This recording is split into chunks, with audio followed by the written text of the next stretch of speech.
রাত্রেবেলা শাড়ি মশারি আর তেলের ড্রাম দিয়ে আপনি মানুষের ভোট পাবেন ভাই? আপনি বোকার সঙ্গে বাস করেন। আপনারা একটু ক্লিয়ার করেন না, আপনারা কি সৌদি জামাত, পাকিস্তান জামাত, সিরিয়ান জামাত না দুবাইয়ের জামাত? আমাদের প্রতিদ্বন্দ্বী যে প্রার্থী সে বাংলাদেশ জামাতে ইসলামের প্রার্থী, তাই না? আমি নিশ্চিত আপনাদের কাছে, আমার ভাষণ চেকের বিভিন্ন ভোটারদের কাছে, আমার ভাষণ চেকের সাধারণ মানুষের কাছে জামাত ইসলামের প্রার্থী তার ভোট যেতে আসবে, ভোটের কথা বলবে। আমার তরফ থেকে আমার সেই প্রার্থী ভাইকে আপনাদের কিছু প্রশ্ন আছে, আপনারা করতে পারবেন? আপনারা ৭১ নিয়ে কথা বলার দরকার নাই, ৭১ সবাই জানে। যেহেতু লোকাল পলিটিক্স, লোকাল জায়গা, আমার তরফ থেকে আপনি জিজ্ঞেস করবেন যে ভাই আপনি কে, আপনার বাড়ি কোথায়, আপনার বাসা কোথায়, গত ১৭ বছরে হেফাজত আন্দোলন থেকে আরম্ভ করে, নিরাপদ সড়ক থেকে আরম্ভ করে, এই এত আন্দোলন ফ্যাসিস্ট গভর্নমেন্টের, যেখানে জামাত ইসলামের এত বড় নেতাদের ফাঁসি হয়ে গেল, হাজার হাজার জামাতের ভাই বোনরা আমাদের সাথে মামলা খেলো, কারাগারে গেল, রিমান্ডে গেল। কই ভাই, আপনাকে তো জীবনেও একটা কথা বলতে শুনলাম না। এত লক্ষ লক্ষ নেতা কর্মী, জামাত তো আমাদের সাথেই ছিল।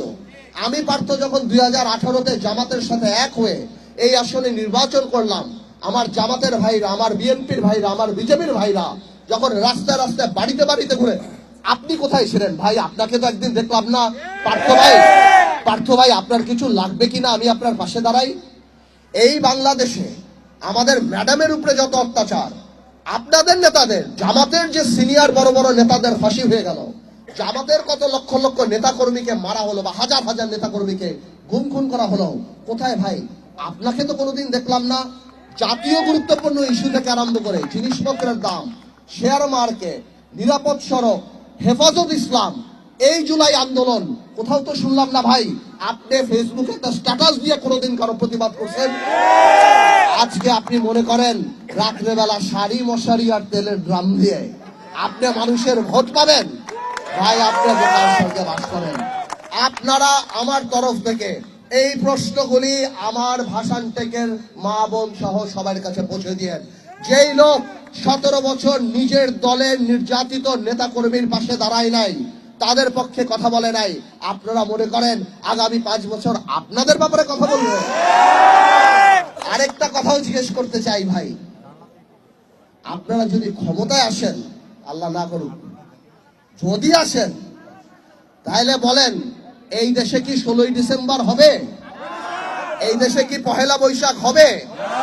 এই দেশে কি 21শে ফেব্রুয়ারি হবে? এই দেশে কি কোনোভাবেও দুর্গাপূজা হবে?